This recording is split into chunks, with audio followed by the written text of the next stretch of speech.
স্বাগত জানাই। আপনাদের সঙ্গে রয়েছি আমি চয়নিকার। এই মুহূর্তে সবথেকে বড় খবর, বাংলাদেশি অনুপ্রবেশ ঠেকাতে সীমান্তে তৈরি মহিলা ব্রিগেড।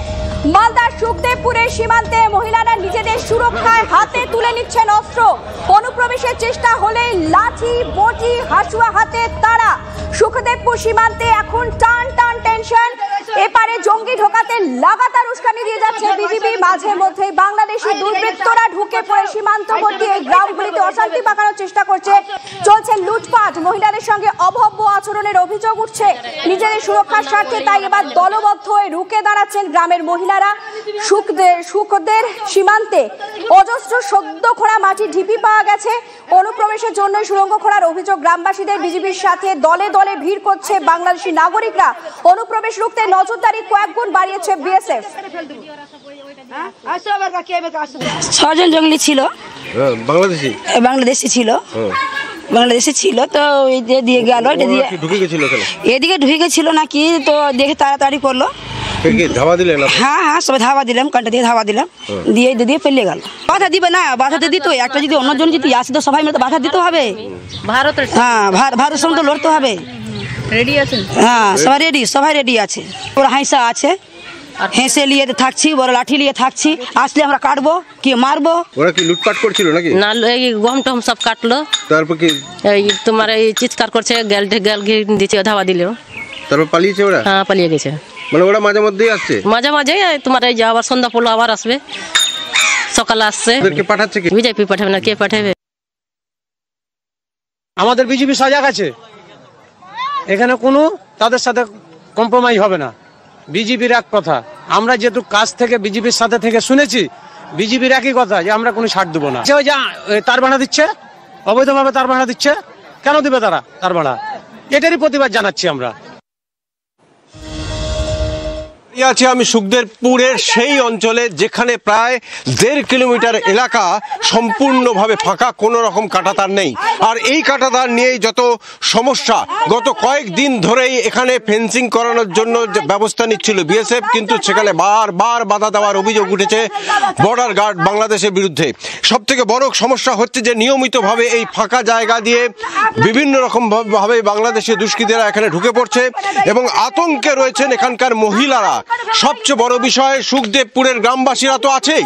এই মুহূর্তে যে সেখানকার যারা মহিলা, সে মহিলা, তাদের বয়স 10 থেকে 50, এমন বিভিন্ন বয়সী মহিলারা, তারা একজোট হচ্ছেন, তারা গ্রামে বৈঠক করছেন এবং সেই নিজেদের নিরাপত্তার দায়িত্বে তারা হাতে অস্ত্র নেওয়ার চেষ্টা করছেন এবং বাধ্য হচ্ছেন তারা, কারণ নিয়মিতভাবে এই ফাঁকা জায়গা দিয়ে ঢুকে পড়ছে। যদি এটা শৌচকর্মের জন্য কখনো ভোরবেলা তাদের বেরোতে হয়, সন্ধ্যাবেলায় সন্ধ্যা আরতি দিতে বেরোতে হয়, সেই সময় কিন্তু হামলা চালানো হয়। এই যে দেখা যাচ্ছে ফাঁকা জায়গা, এই ফাঁকা জায়গা দিয়ে তারা ঢুকে পড়ে। এই মুহূর্তে এখন কবে কাঁটাতার লাগানো হবে, কবে কি হবে, এখনো পর্যন্ত পুরো বিষয়টা মানে অস্পষ্টই রয়েছে। বিএসএফ এবং বর্ডার গার্ড বাংলাদেশ বারবার বৈঠক করছে, কিন্তু বারবার সেই একই বর্ডার গার্ড বাংলাদেশের বিরুদ্ধে প্ররোচনা দেওয়ার অভিযোগ উঠছে, বারবার এই জায়গাতে লোক ঢোকানোর অভিযোগ উঠছে। এখনো পর্যন্ত কিন্তু কবে কাঁটাতার লাগানো হবে, কবে এই মানুষরা নিরাপদে একটু শান্তিতে ঘুমোতে পারবে, সেই প্রশ্ন থেকেই যাচ্ছে। মালদা সুখদেবপুর থেকে ক্যামেরায় মুজিবর শেখের সঙ্গে সুব্রতোষ, TV9 বাংলা। আমরা একবার সরাসরি চলে যাব সুব্রতোষের কাছে। সুব্রতোষ, এত ভয়ঙ্কর ছবি, মহিলারা নিজেই নিজেদের রক্ষার্থে লাঠি বটি হাসুয়া হাতে তুলে নিচ্ছেন।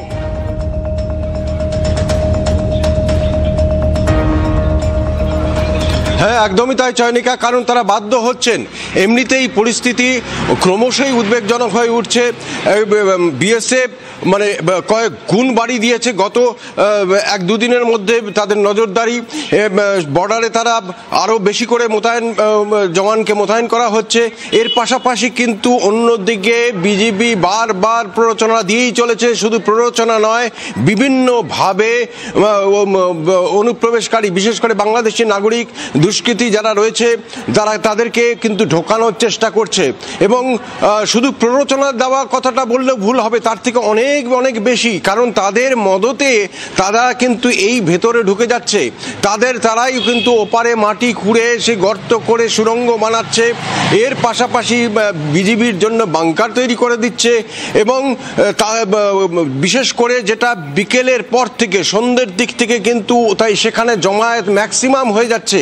এরা কারা? বাংলাদেশি যে সমস্ত নাগরিক দ্বারা জড়ো হচ্ছে, অভিযোগ করছেন সুখদেবপুরের বাসিন্দারা, তারা বলছেন তাদের মধ্যে বহু উগ্র মৌলবাদী জঙ্গি সংগঠনের সদস্য রয়েছে এবং তারাই বিজেপিকে সাহায্য করছে, এবং একই সাথে বিজেপি এবং তাদের মদতেই কিন্তু এই অনুপ্রবেশগুলো ঘটছে। মাঝে মধ্যে দুর্বৃত্তদের হানা হচ্ছে, সেখানকার ফসল কেটে নিয়ে চলে যাচ্ছে, গাছপালা লুট করছে, ঘরে ঘরে এসে এমনকি স্কুলে এসে লোকানোর চেষ্টা করছে, মহিলাদের সঙ্গে অসভ্যতামি করছে, অশালীন ভাষা প্রয়োগ করছে।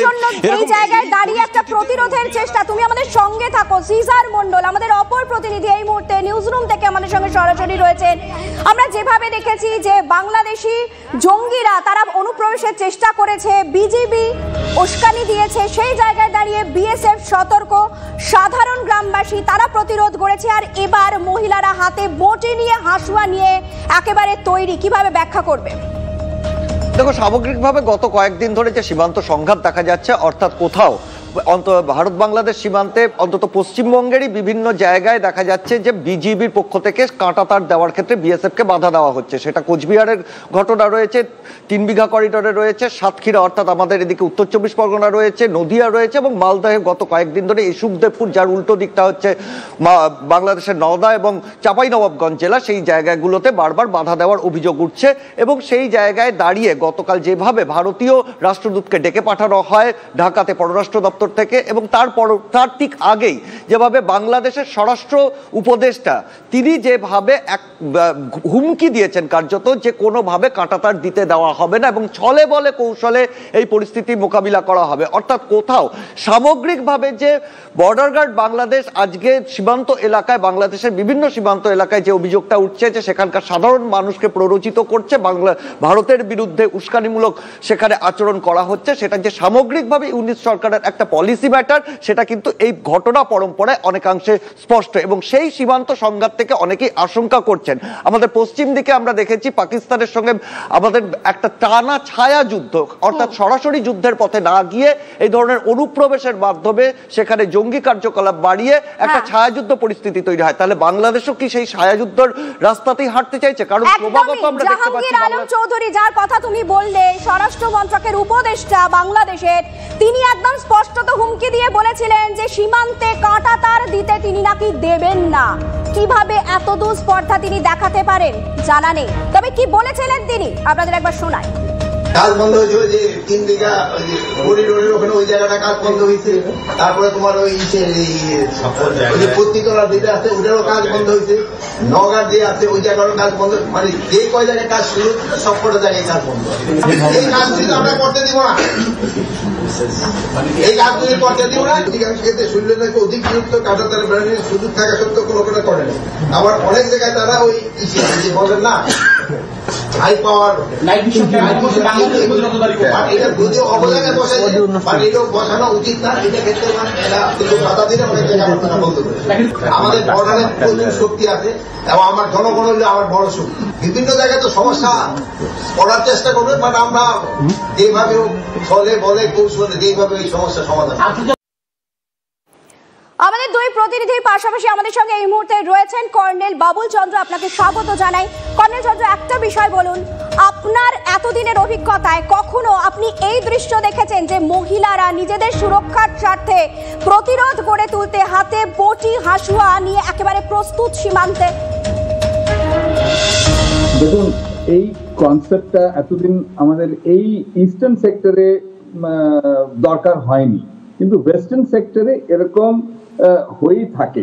তার মানে অনেক জায়গায় যখন এই স্পেশালি পাঞ্জাব বর্ডারে যখন ফেন্সিং ছিল না, এরকম ওরা করতো, পাকিস্তানিরা এসে আমাদের এখানে প্রবলেম ক্রিয়েট করতো, বা গম এইসব জিনিস কেটে নিয়ে যেত বা চুরি করতো এসে। তো যখন ফেন্সিং লাগানো হলো তারপরে প্রবলেমটা ঠিক হয়ে গেল। আর লেটলি জম্মু এন্ড কাশ্মীরে এই প্রবলেমটা দেখা গেছে। তো সেই জন্য ভিলেজ ডিফেন্স স্কিম বলে একটা জিনিস ওখানে হতো, বাট ওর মধ্যে মহিলারা খুব কমই থাকতো। আমি শুনি নাই মহিলাদের ওই ভিলেজ ডিফেন্স স্কিমে থাকতে। ওখানে ওদের অনেক সময় আর্ম করা হতো, যদি অন্য দিক থেকে আর্মস অ্যামিনিশন নিয়ে আসতো তো ওটাকে ট্যাকল করার জন্য।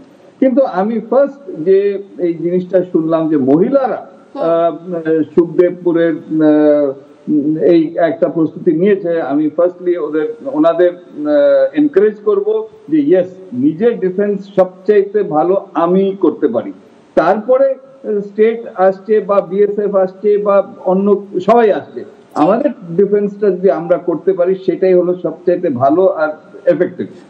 আপনি কি মনে করেন পাকিস্তানের কায়দায় বাংলাদেশ এবার ভারতের বিরুদ্ধে ছায়া যুদ্ধের পথে হাঁটছে? এক্স্যাক্টলি একই ওরা মডেলে চলছে, একরকমই করছে। যা যে জম্মু এন্ড কাশ্মীরে হয়েছিল সিমিলার সিচুয়েশন এখন বাংলাদেশে ক্রিয়েট করবার চেষ্টা করছে, সো দ্যাট ওখান থেকে যে মাইনরিটি কমিটি ওখান থেকে বেরিয়ে যায়। এক্স্যাক্টলি জম্মু এন্ড কাশ্মীরের লাইনেই ওরা চলছে। আমরা আরো একবার চলে যাব আমাদের প্রতিনিধি সিজার মন্ডলের কাছে। সিজার, বিগত কয়েকদিনের যদি ঘটনা পরম্পরা আমরা দেখি, কখনো কাঁটাতার কেটে দেওয়ার চেষ্টা চলছে, কখনো রাইফেল ধরে টানাটানির চেষ্টা চলছে, কখনো আমরা দেখছি যে একেবারে হুমকি দিয়ে বলা হচ্ছে যে কাঁটাতার দিতে দেওয়া হবে না। কিছুক্ষণ আগেই আমরা জাহাঙ্গীর আলম চৌধুরীর বক্তব্য শোনালাম। একদিকে তো আমরা দেখছি জঙ্গি অনুপ্রবেশের ঘটনা ঘটছে, এই জায়গায় দাঁড়িয়ে তোমার কি মনে হচ্ছে যে সীমান্ত সংঘাত একটা জিইয়ে রাখার আপ্রাণ চেষ্টা চালিয়ে যাচ্ছে বাংলাদেশ? কোথাও ভারতের সঙ্গে বাংলাদেশের সীমান্ত আমরা বন্ধুত্বপূর্ণ একটা সম্পর্কের জায়গা থেকে এতদিন সেটাই মেনটেন করা হয়েছে, এবং সেই কারণে বিএসএফ কে কিন্তু এখনো সেখানে লেথাল আর্মড করা হয়নি। সেখানে বিএসএফ মূলত পেলেট গান ব্যবহার করে, কিন্তু ক্রমশ 5ই আগস্টের পরবর্তী সময় থেকে আমরা দেখতে পাচ্ছি যে সেটা প্রতিকূলতা বাড়ছে। এবং যে ঘটনা কালকে জাহাঙ্গীর আলম চৌধুরী যে ভাষায় হুমকি দিলেন, তার পাশাপাশি কিন্তু সেখানে আরেকটি সিদ্ধান্ত হয়েছে। ইউনূস সরকারের যে তত্ত্বাবধায়ক সরকার, তারা সিদ্ধান্ত নিয়েছে হাসিনা আমলে ভারতের সঙ্গে যে সমস্ত সীমান্ত চুক্তি হয়েছে সেগুলোকে তারা অসাম্য রয়েছে এই অভিযোগ তুলে আগামী ফেব্রুয়ারি মাসে তারা সেগুলো বাতিল করার বিল আনতে চলেছেন। অর্থাৎ সংঘাতের মাত্রা তারা কিন্তু বাড়িয়ে যাচ্ছেন, এটা স্পষ্ট। অর্থাৎ এই গত কয়েক বছরে হাসিনা আমলে যে সীমান্ত চুক্তিগুলো হয়েছিল, যার ভিত্তিতে ভারত এই কাঁটাতারের বেড়াগুলো দিচ্ছে, সেই জায়গাতে দাঁড়িয়ে কিন্তু তারা সেটা মানতে চাইছে না। অর্থাৎ সীমান্তে বিতর্ক তৈরি করার চেষ্টা করছে, এবং বিতর্ক তৈরি মানেই সেখানে সংঘাত বাড়বে, এবং এই সংঘাতটা জিয়ে রাখা তাদের কোথাও পলিসি, এটা স্পষ্ট। এবং সেই সংঘাতের পেছনে, সংঘাত জিয়ে রাখার পেছনে এই ছায়াযুদ্ধের মতো কোনো পলিসি তারা ব্যবহার করছে কিনা সেটাই দেখার, যেটা হিন্টটা কিন্তু অত্যন্ত জোরালোভাবে উঠে আসছে গত কয়েকদিনের বা কয়েক সপ্তাহের ঘটনাক্রমে। ঠিক, ধন্যবাদ সিজার, ধন্যবাদ।